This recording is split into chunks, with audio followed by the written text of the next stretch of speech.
Narito na ang Tinig ng Kababaihan, ang programang tumatalakay sa karapatan ng kababaihan at iba pang kaugnay na usaping panlipunan. Tutok na sa programa kung saan ang boses mo ay mahalaga. Ito ang Tinig ng Kababaihan. Mapapakinggan tuwing Biyernes 1:00 hanggang 2:00 ng hapon sa Radio Magazine 1278 AM at replay tuwing Sabado 5:00 hanggang 6:00 ng hapon sa Radio Pilipinas 738 AM. Mapapanood rin sa Facebook page ng Philippine Commission on Women at Radio Pilipinas. Makinig on air at manood online sa Tinig ng Kababaihan. Tinig ng kababaihan, tanong na madahalaga niyang. Magandang hapon Pilipinas! Kayo po ay nakatutok sa Radio Magazine 1278 AM para sa isa na namang episode ng programang tumatalakay sa gender and development at women empowerment. Mula po sa Philippine Commission on Women, ako po si Hani Castro. At ako naman po si Jessel Aquino na pansamantalang humahalili kay Ms. Sharon Enriquez ng Presidential Broadcast Service, Bureau of Broadcast Services. Welcome po sa ating programang Tinig ng Kababaihan. Magandang hapon, Miss Honey. Welcome back po sa TNK. Oo nga, medyo matagal akong nawala. Ilang Biyernes akong nawala, no? Mabuti naman ako, Jessel. Okay naman tayo, no?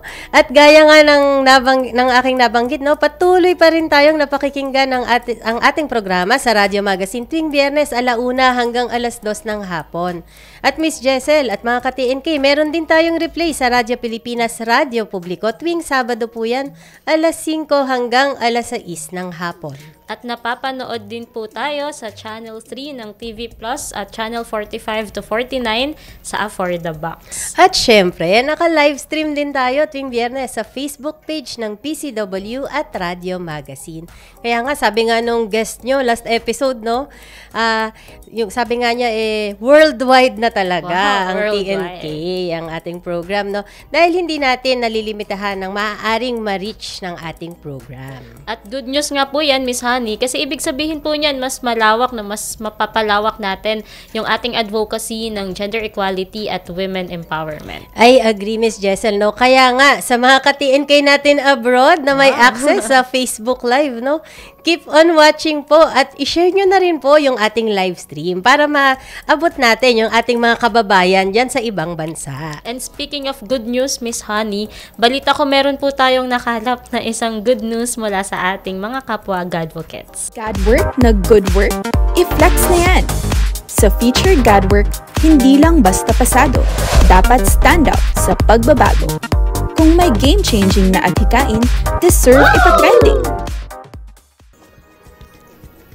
Gumawa ng kasaysayan ang Datu Danwata Women's Association o DDWA mula sa Malita, Davao Occidental bilang kauna-unahang grupo ng kababaihan at mga katutubo sa buong probinsya na nakakuha ng opisyal na rehistro para sa kanilang sariling logo mula sa Intellectual Property Office of the Philippines.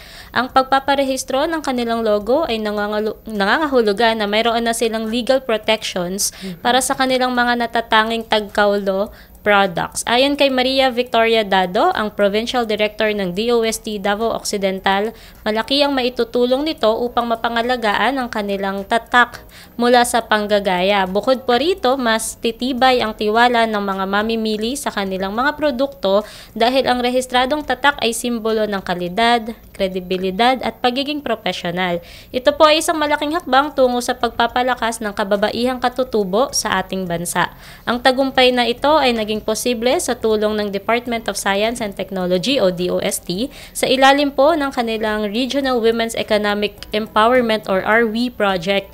Isang proyekto po ito na tumutulong sa mga kababaihang negosyante na magkaroon ng access sa science and technology at assistance to ownership of legal identity. Binigyang diin din ni Jean Sikins Bautista ng Women's Association of Malita na ang trademark ng DDWA ay bunga ng pagtutulungan, pagpupursige at pagtsatsaga ng bawat miyembro. Patunay nga po ito ng Miss Honey at ating mga ka-TNK na kaya po ng ating mga kababaihang katutubo na bumuo at magmay-ari ng isang bagay na tunay na sa kanila.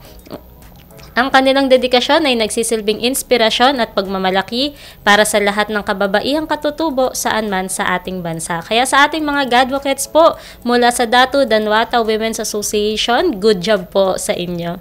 Ayan, congratulations po sa DDWA. Samantala mga ka-TNK, kaugnay ng ating episode ngayong hapon na pinamagatang Donate Blood, Save Lives. Ito naman po ang ating hashtag Say sa TNK. Oras na naman para sa hashtag Say sa TNK, kung saan natin pinupulsuhan ang ating mamamayan tungkol sa topic natin kada episode. Para sumali, bisitahin at i-follow ang PCW Facebook at X accounts sa @PCWGovPH kung saan ipopost kada Webes ang ating question for the week. Dito sa TNK, lahat tayo may say. Kaya makipagtalakayan na sa amin at sumali sa hashtag Say sa TNK. At ito na nga ang ating hashtag Say sa TNK question for this week. Isa ka bang blood donor? Ano ang nagtulak sa'yo na mag-donate ng dugo? O kaya naman kung hindi pa, may mga tanong ka ba o alinlangan tungkol sa pagdodonate ng dugo? Ayan, nakapost na po yan sa ating PCW Facebook page kung saan pwede kayong mag-comment o mag-message. Maaari rin po kayong mag-text sa amin sa 0917-845-4814. Ulitin ko po yung number, 0917-845-4814. Babasahin po namin ang inyong mga insights bago matapos ang ating programa. Mga ka-TNK, makiisa at makipagtalakayan na po sa ating episode na may kinalaman sa pagdiriwang ng National Blood Donors Month ngayong July. At upang mas mapalalim po natin yung ating pagkaunawa sa obserbasyong ito, may makakasama po tayo mamaya, special guest po mula mismo sa Philippine Red Cross. Sino kaya siya? Malalaman natin yan sa pagbabalik ng ating programang Tinig ng Kababaihan. Huwag bibitiw, magbabalik agad ang programang nagbibigay tinig sa mga kwento at hikain, tagumpay at dagdag kaalaman para sa kababaihan. Ito ang Tinig ng Kababaihan. Tinig kang tinig ng kababaihan, tanong na madaka. Game, 1, 2, and... Paa, tuhod, balik at ulo, itapwetan, baywang at sus. Huwag mong titigan ang hindi sa'yo at maging disenteng tao. Pare, ang catcalling ay isang uri ng sexual harassment. Di biro ang sexual harassment at di nakakamacho ang pang-aabuso. Isang paalala mula sa Philippine Commission on Women.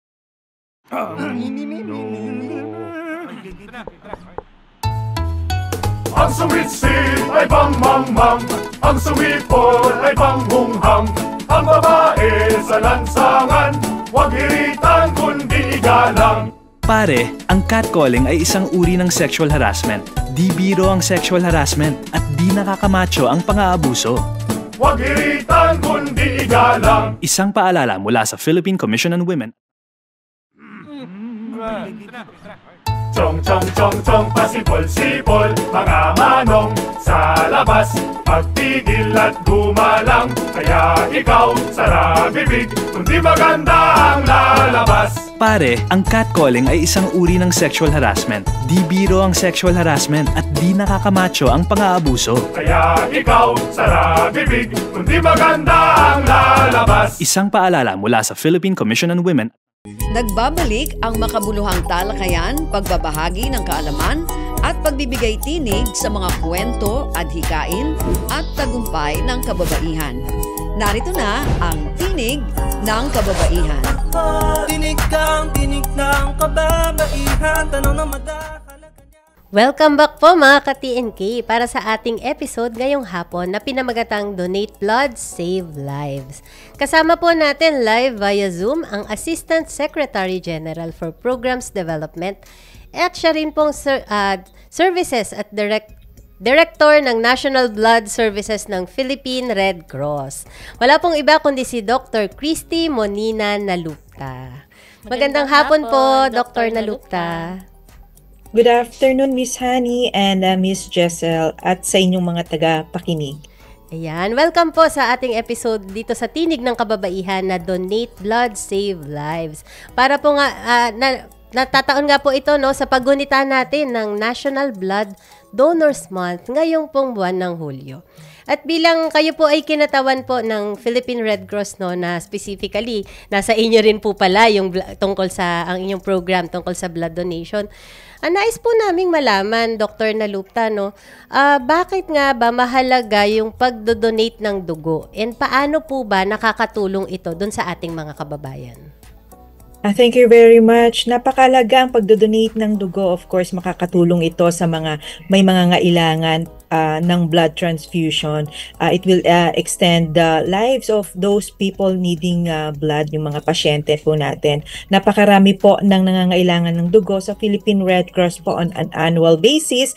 Nakakapagbigay po tayo ng more than 500,000 blood units yearly. So, at ang annual needs ng ating bansa, demand po, ay about 1.1 million blood units. So, talagang dapat paitingin ang ating kampanya for the blood donation program of the country. Pero, Doc, no, marami pong haka-haka tungkol dun sa blood donation, tulad po ng bawal daw mag-donate kapag may menstruation, o bawal daw po mag-donate kapag may tattoo. Ano po yung mga katotohanan sa mga ito? Paano rin po natin siguro bibigyang linaw yung mga ganitong misconceptions po? Yes, oo.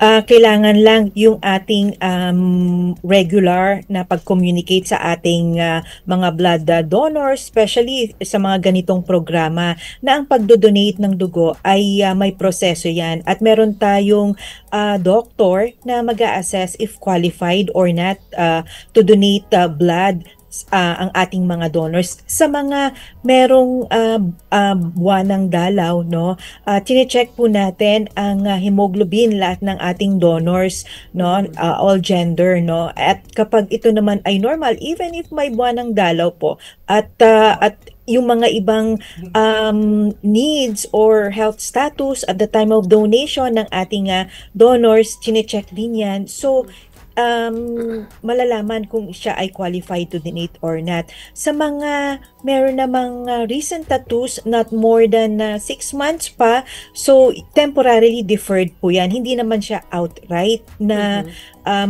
hindi na pwedeng mag-donate, no? So, after 6 years from the time of tattooing or yung skin piercing, pwede na po siyang mag-donate ng dugo.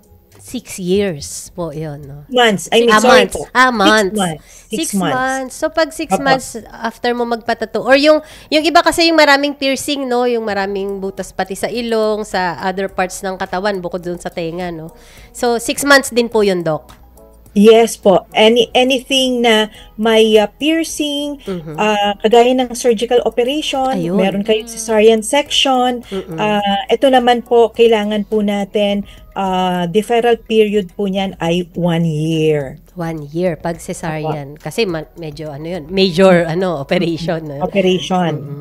Ayun pala siya. So, hindi naman bawal forever or for life. May deferment lang ang explanation ni Dr. Nalupta. Temporarily deferred sila. Gusto ko lang po siguro tanongin, bakit po bakit po may yung pagitan na 6 reason. months? Opo. Oo. Kailangan ang naibibigay nating dugo ay safe. So lahat ng inyong blood donations ay isinasa ilalim natin. Screening yan for the different infections na makukuha natin through blood transfusions. Infections like HIV, hepatitis B, hepatitis C, malaria, and syphilis. Ngayon, ang isang donor, kapag may mga recent infection, nandun siya sa window period. Ano ba yung window period? Ito yung time of infection up to the time of detection ng infection sa dugo, no? Isinasa ilalim nga natin yan sa test, no? During that window period, no, hindi natin makikita ang infection sa dugo. So, kaya meron tayong tinatawag na deferral period. Ngayon, yung mga infection na sinabi ko sa iyo is, ito yung mga nakukuha natin, like yung HIV, no? Yung sa skin piercing, pwede ho kasi tayong ma-infect niyan or ma-contaminate niyan if we use mga contaminated equipment. So, kaya meron tayong deferral period sa mga ganyan. Yung mga operation na pwedeng mapagkuhaan at during operation, pwedeng ma-infect. So, kaya may deferral period po tayo. So, madaling salita ay ginagawa natin yung mga may palisiya tayong ganyan upang mapangalagaan natin yung estado ng dugo at mapanatili natin itong safe and quality blood. Kasi nga naman, Miss Jessel, kung nakuhanan siya ng dugo, tapos itetest nila, tas possible na mag-positive kasi yun dun sa mga contamination or infection, di ba? So, kung lagpas na yung incubation period, at least, safe parang, oo, tsaka hindi masasayang yung resources din. Kasi sabi nga ni Doc, ilang milyong, units ng blood yung kailangan per year. Tapos, malaki yung, kung marami pang masasayang dun sa mga resources, baka mas mahirapan tayong makakuha ng sapat na bilang ng dugo. Oo. Tayo dito ang gusto natin ay makapagdugtong ng buhay, makapag-save ng lives, We do not want to inflict harm. Kaya we ensure na ang ating mga dugo na inilalabas ay may kalidad at safe. Kumbaga, highest level ng ng pagsiguro, ng precautionary measures na may sakit na nga na harm pa natin lalo, di ba?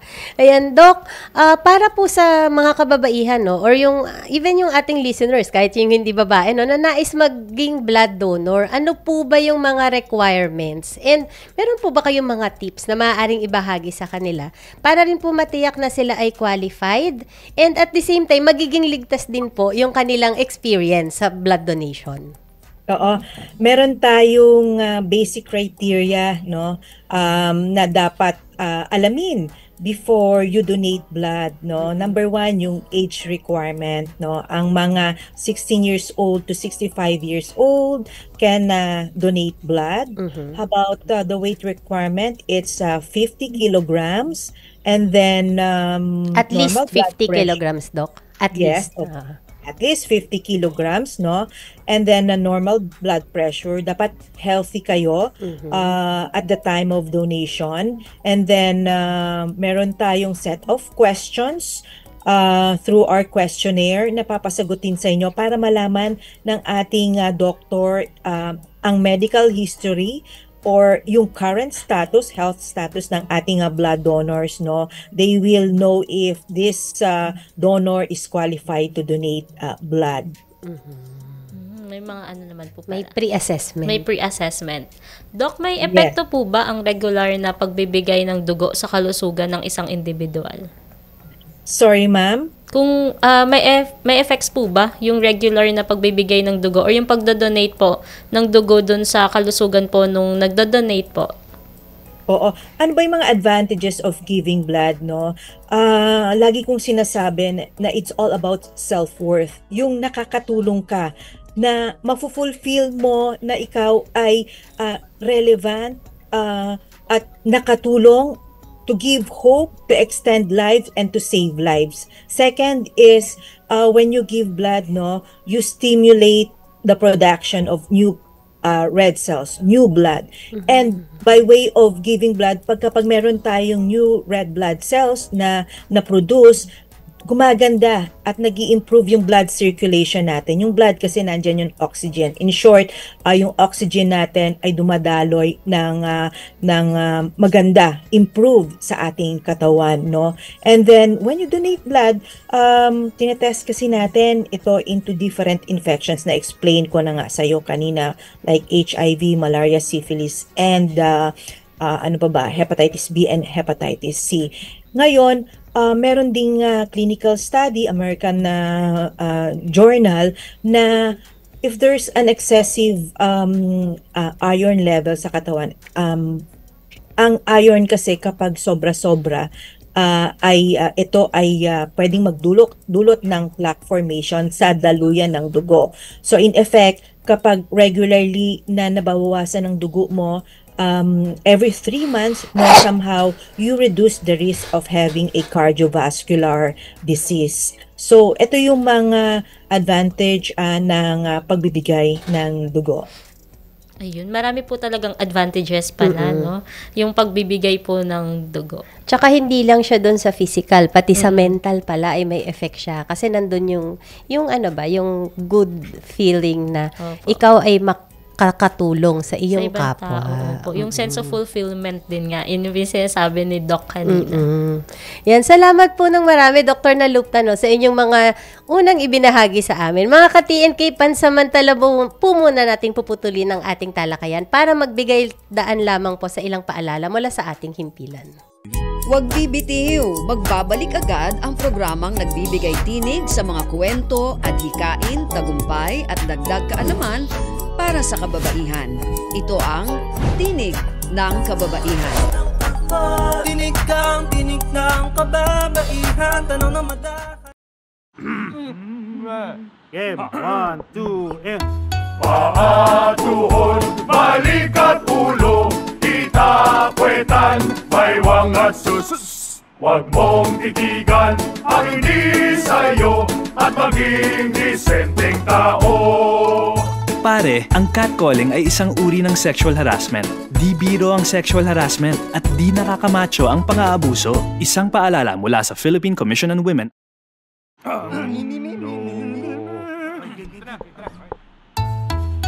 Ang sumit-sit ay bang-mang-mang, ang sumipol ay bang-hung-hang. Ang babae sa lansangan, huwag hiritan kundi igalang. Pare, ang catcalling ay isang uri ng sexual harassment. Di biro ang sexual harassment at di nakakamacho ang pang-aabuso. Huwag hiritan kundi igalang. Isang paalala mula sa Philippine Commission on Women. Chong, pasipol-sipol, mga manong sa labas. Magtigil at gumalang, kaya ikaw sara bibig, kundi maganda ang lalabas. Pare, ang catcalling ay isang uri ng sexual harassment. Di biro ang sexual harassment at di nakakamacho ang pang-aabuso. Kaya ikaw sara bibig, kundi maganda ang lalabas. Isang paalala mula sa Philippine Commission on Women.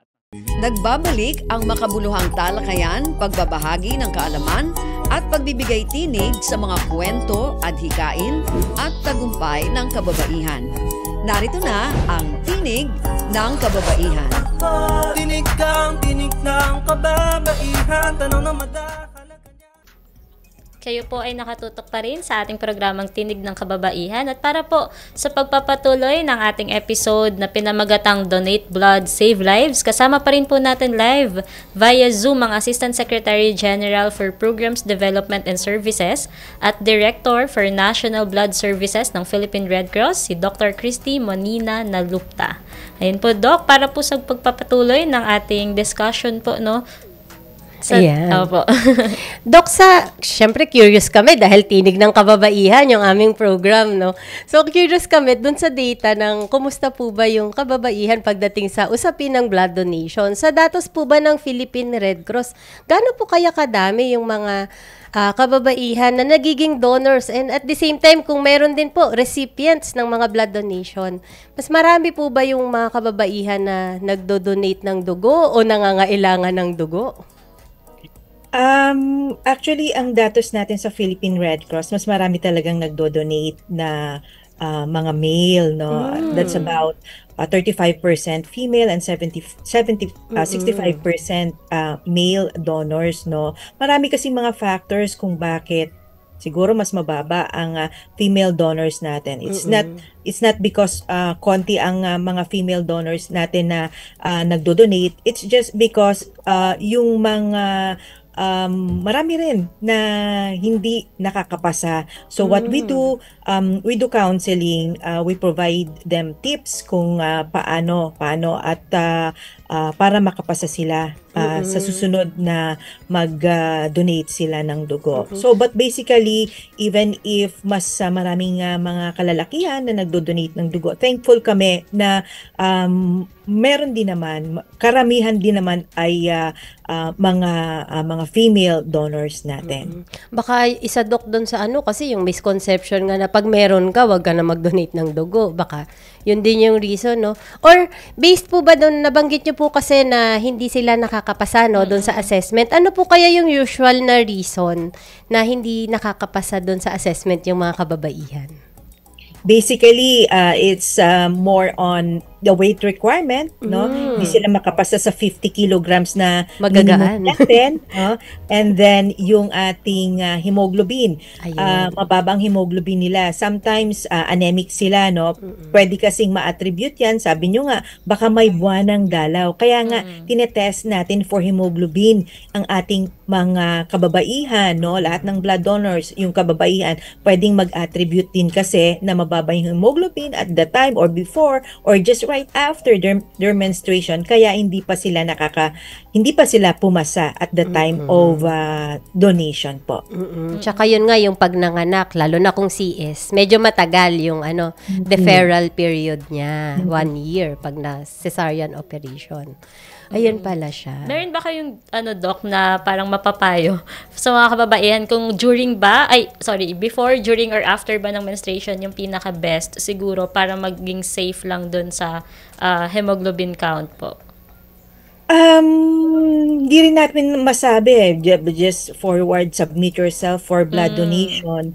Just make sure that you have enough sleep or rest before your donation, and take a lot of leafy vegetables, no? Para makapagpataas ng ating iron levels. So, yun siguro ang mapapayo ko. But anytime, any day, pwede naman po silang mag-donate. Gaya na sinasabi ko, isang factor lang yan ng bakit hindi nakakapasa. But you just have to try and try. Tsaka ang maganda doon, yun nga sabi ni Doc Nalupta, no, na pag hindi ka pumasa doon sa assessment, may counseling din silang ginagawa para makakakuha ka rin ng tips kasi parang mamaya hindi pala sila aware na mababa yung kanilang hemoglobin level, no, or anemic pala sila. At least parang may biglang may libreng counseling ka pa kung paano mong i-address. Una, hindi mo na alam na may health issue ka pala na gano'n, nalaman mo siya, tapos makakatulong pa na ma-address mo rin yung health issue na iyon.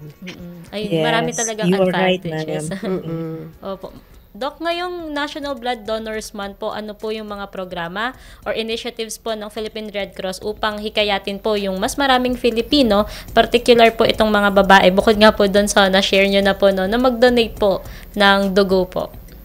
Hindi natin makakalimutan yung ating napakaraming blood donors sa Philippine Red Cross. We have more than 300,000 blood donors, no, sa ating 109 blood service facilities scattered all over the countries, no.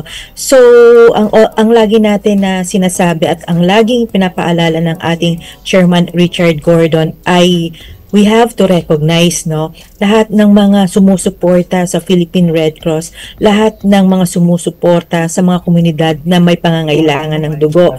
So, before the month ends, no, nagbibigay tayo, we have a recognition na ceremony for our blood donors. Iba't ibang sangay ng Red Cross ay nagkakandak ng recognition ceremonies, no. For this month also, isasabay natin na para paigtingin pa natin, makapag-recruit pa tayo ng maraming donors, i-revive namin yung Blood Galloners Club, tsaka yung ating RH negative donor club, no. Sila yung ating magiging arm, magiging katuwang sa pagpopromote ng ating programa, no, para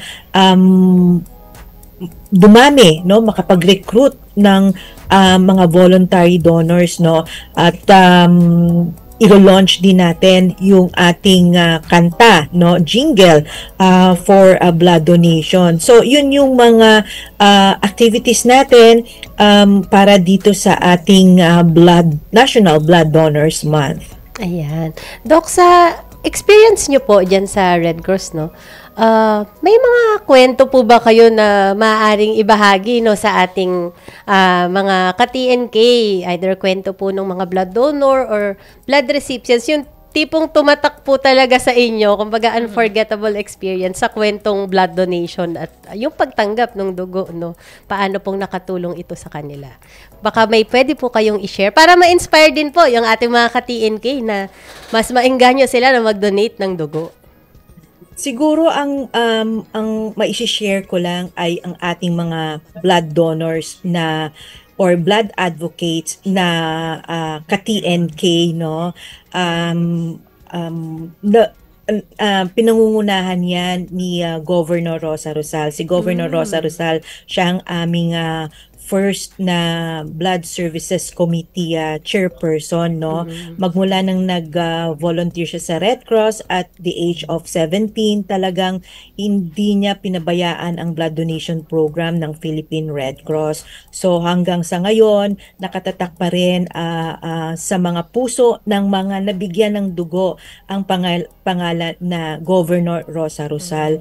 And ngayon naman, no, marami tayong tumutulong din. Like meron kaming meron kaming partner na school. Ito yung Elizabeth Seton School. Ang presidente ay si Dr. Josefina Suarez, no. Yearly ang mga primary and secondary students, no, even if they are not qualified, still not qualified to donate blood, they are our blood champions. They are our blood advocates. Sila talaga yung nagiging army namin. Sila yung nagre-recruit ng kapamilya nila, ng mga yaya nila, kasambahay nila, or even yung mga empleyado ng mga companies nung nanay at tatay nila, no? So, may schools tayo na partner, na pinangunahan din ng isang kababaihan, at ngayon naman, ang partner natin ay si Secretary Amena Pangandaman, no?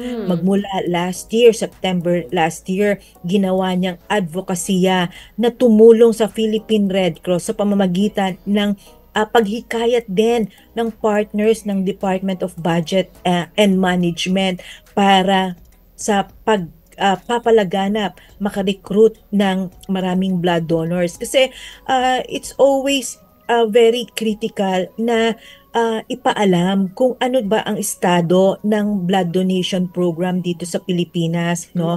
Importante kayong mga media personnel para sa advocacy na ito. At of course, yung partnership, we have to build partners para palawak natin ang kaalaman, ang programa about blood donation.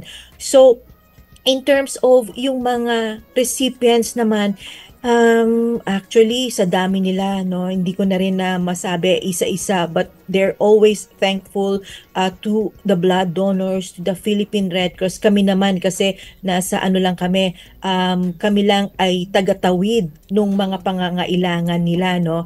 Kami ay tutulong for as long as merong talagang pangangailangan, hindi lang in normal times, kasama na rin dyan during disaster, during insurgencies, nandyan ang Philippine Red Cross, nagbibigay ng dugo sa mga areas of need, like kapag may mga armed conflict, nagbibigay kami ng bulto-bulto ng dugo. So hindi lang for an individual but for a hospital. Nagpa-partner na rin tayo sa hospital para immediately, no, ang dugo ay accessible na, hindi na kinakailangan pumunta sa Philippine Red Cross. But then if meron pa ring pangangailangan at hindi maibigay ng ospital, you can always call the Philippine Red Cross. Meron tayong hotline, it's 1158, at tutugunan natin ang pangangailangan ninyo. Magko-coordinate kami sa hospital to validate your blood needs. Ayun. Salamat po no sa services po ng Philippine Red Cross and of course yung ating mga volunteers po. And nakakatuwa no Miss Honey na parang as early as no mga bata no, nakakatulong na talaga sila sa hindi pa sila makadonate ng dugo, pero at least nag-help sila maka-recruit nga ng mga mas marami pang volunteers kasi sabi nga po ni Doc kanina 1.1 plus million yung kailangan nating blood units and sa Red Cross 500k. Wala pa sa kalahati. Opo. So medyo kulang pa rin po. Kaya sana po no yung mga nakikinig sa atin sa TNK na maging advocacy din nila yung pag-share, yung pagdodonate ng dugo. Salamat po Doc Nalupta. No, bago po tayo magtapos sa ating talakayan, dumako po muna tayo sa ating Say sa TNK segment kung saan po tinanong natin yung ating mga ka-TNK tungkol po sa blood donation. Ito po yung ating hashtag Say sa TNK question of the week. Isa ka bang blood donor? Ano ang nagtulak sa'yo na mag-donate ng dugo? At kung hindi pa, may mga tanong ka ba o alinlangan tungkol sa pagdodonate? Ito nga po yung sabi ng ating mga ka-TNK. Yan. Sabi po ni Rhea Martesano Ramos, I am a regular blood donor. My blood type is considered rare. And through my donation, I can help those who are in need of such blood. I have needed a blood donation years ago and I know the struggle of finding a volunteer donor. I am just grateful for the friends and relatives who stood by and helped out. So in my action as a blood donor, I consider it as a pay forward. Hopefully, I am always in good shape so I can give more blood to save more lives. Sabi naman po ni Saak Previa Trierza, I donate blood because I am able to do so and I want to help individuals who are in urgent need. Not everyone is qualified to donate blood due to medical or health restrictions, and some are hesitant because of their fear of needles. I, however, am not afraid of the process and choose to donate as a simple yet meaningful way to potentially save lives. I also recognize the personal health benefits associated with regular blood donation, such as improved blood flow and the stimulation of blood cell production. Yan. Sabi naman po ni Sean Cal Flores na nanonood sa atin sa live stream. Hello, Sean. Yan, sabi niya, hindi pa po ako nakapag-donate ng dugo. Naniniwala po ako na mahalagang siguraduhin na malusog ang katawan ng magdodonate. Mahalaga rin ang tamang kaalaman at suporta para sa mga may sakit tulad ng HIV, lalo na sa pagbibigay ng libreng gamot at pagkonsulta sa doktor. At sabi naman po ni Doc Rose Alejo, happy to be a blood donor, knowing that we save lives once we donate blood. Yan. Salamat po sa lahat ng nagbigay ng kanilang insights, no? Yan. Balikan naman natin si Dr. Nalupta. Ano po bang masasabi ninyo dito sa insights ng ating mga ka-TNK? And Doc, pahabol na tanong kasi na-curious ako dun sa sinabi ni Ma'am Rhea Martesano Ramos kasi rare daw yung kanyang blood type. Pwede po bang mabigyan lang tayo ng very brief lang siguro ano po ba itong mga rare blood types na ito at ano naman yung mga common blood types? Oo. Ang common na blood types ay mga Rh positive, no? We have different blood types. Type A, Type O, Type B, Type AB. Now, meron tayong rhesus factor, positive and negative, no? 99% of the Filipinos are Rh positive. Yung mga rare, yan yung mga Rh negative natin. So, I suppose si Miss Rhea, sabi niya, rare blood type niya, Rh negative siya, no? So, again, Miss Rhea, sana patuloy kang mag-donate ng dugo. You may want to donate to the Philippine Red Cross. You can call 1158 para ma-assist ka namin for your blood donations, no?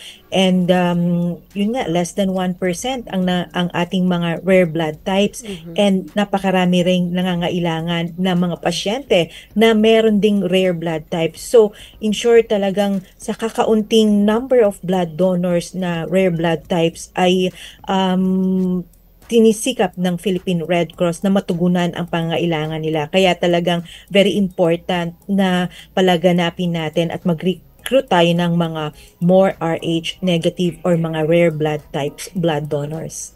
Ayun, kaya pala meron ding Rh negative kanina na club, sabi ni Doc. Oo, kaya, ito yung mga kakaiba yung blood type nila. Blood type, yan. Salamat po, Doc Nalupta, no? Ang bilis po ng oras natin, pero bago ka po namin pakawalan, magbibigay daan lang po muna tayo sa ilang paalala mula sa ating himpilan. Huwag bibitiw, magbabalik agad ang programang nagbibigay tinig sa mga kwento at hikain, tagumpay at dagdag kaalaman para sa kababaihan. Ito ang Tinig ng Kababaihan.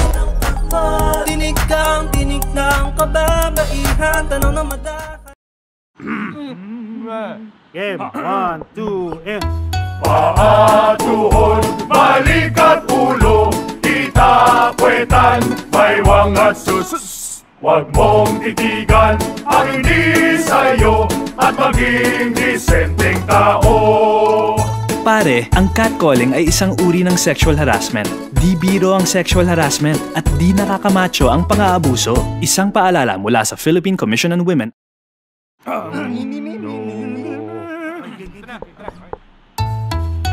Ang sumitsit ay bang-mang-mang, ang sumipol ay bang-hunghang. Ang babae sa lansangan, huwag iritan kundi igalang. Pare, ang catcalling ay isang uri ng sexual harassment. Di biro ang sexual harassment at di nakakamacho ang pang-aabuso. Huwag iritan kundi igalang. Isang paalala mula sa Philippine Commission on Women. Chong chong chong chong, pasipol-sipol, mga manong sa labas. Pagtigil at gumalang, kaya ikaw sara bibig, kundi maganda ang lalabas. Pare, ang catcalling ay isang uri ng sexual harassment. Di biro ang sexual harassment at di nakakamacho ang pang-aabuso. Kaya ikaw sara bibig, kundi maganda ang lalabas. Isang paalala mula sa Philippine Commission on Women. Nagbabalik ang makabuluhang talakayan, pagbabahagi ng kaalaman at pagbibigay tinig sa mga kwento, adhikain at tagumpay ng kababaihan. Narito na ang Tinig ng Kababaihan. Tinig ng kababaihan, tanong na madaka. Mga ka-TNK, kayo po ay nakatutok pa rin sa ating programang Tinig ng Kababaihan. At kasama pa rin po natin ang Philippine Red Cross represented by Dr.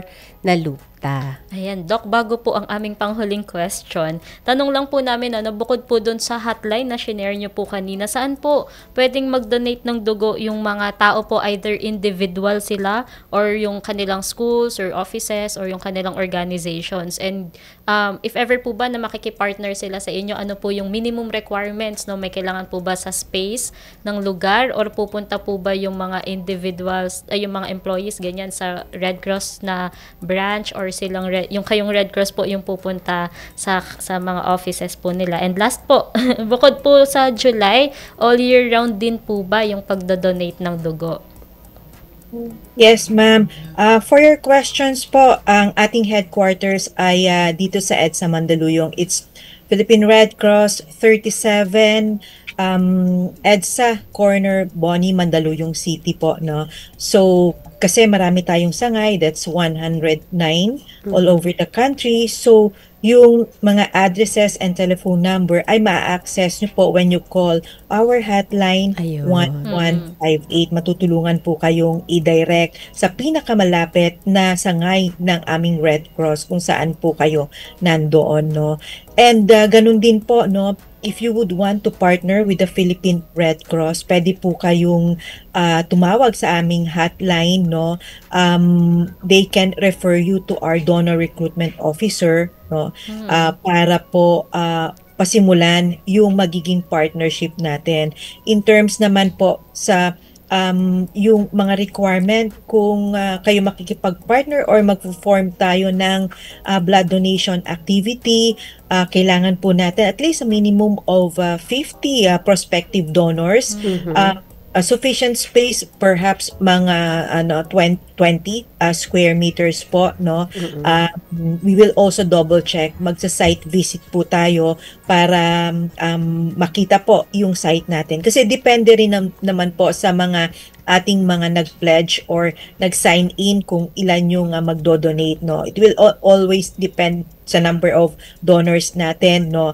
Ang ipapadala rin ng ating mga mga logistics, I mean the team members at yung mga cat beds, no? So yun po, and it's all year round yung blood donation. Ang July lang po ay just to strengthen, commemorate our and honor, value our blood donors, and strengthen pa, promote voluntary blood donation program of the country and of the Philippine Red Cross po.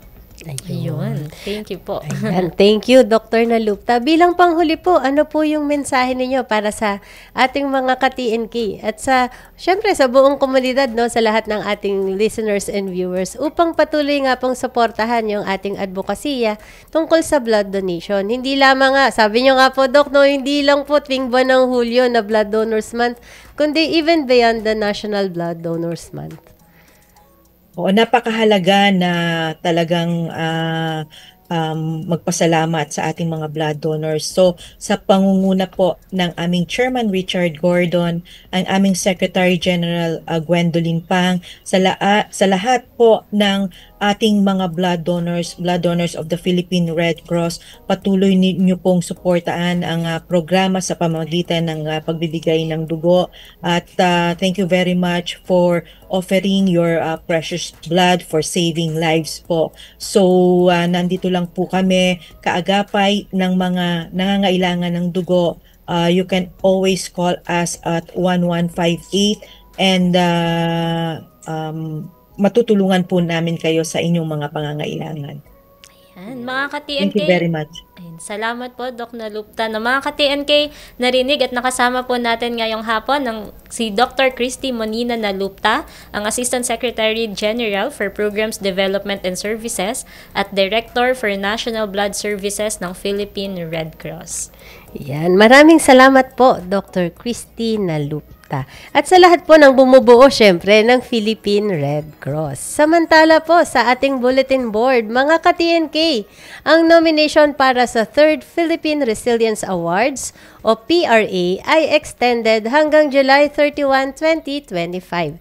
Sa ilalim po ng temang kabataan at kababaihan, katuwang sa paghabi ng isang matatag na bayan, layo ng PRA na bigyang diin ang mahalagang papel ng kabataan at kababaihan sa pagpapalakas ng community resilience and driving sustainable development.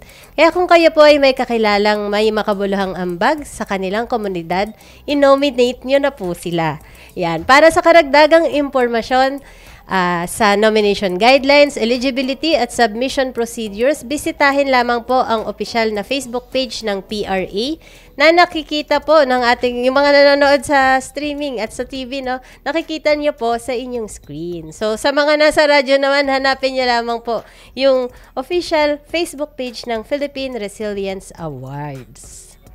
Ayan. Siguro po bago tayo magpaalam, batiin lang po muna natin yung mga nanonood po, Miss Honey, sa ating Facebook Live. Ayan po. Hello po kay Sean Kyle Flores na palagi pong nanonood sa amin at nakikiisa sa say sa TNK natin sa Facebook page.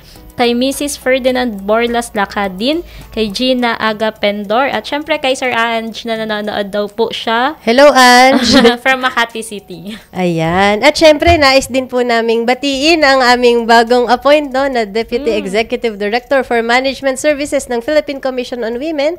Yan po, ang aming Director. Yan. Deputy Executive Director Mayumi Juris Luna.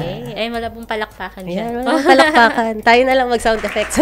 Ayan. Ayun po, sa punto pong ito, nais po naming pasalamatan ang Radio Pilipinas Presidential Broadcast Service Bureau of Broadcast Services sa pamumuno ni Director General Fernando Dindo Amparo Sanga at sa mga production personnel na nakatuwang natin sa broadcast ngayong araw.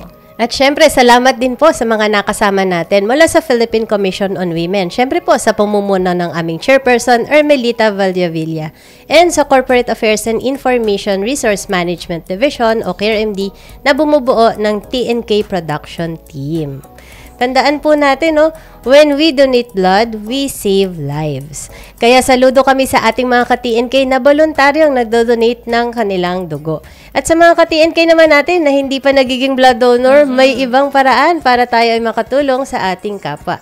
Ang pinakamahalaga ay tinuturing nating kapantay ang bawat isa.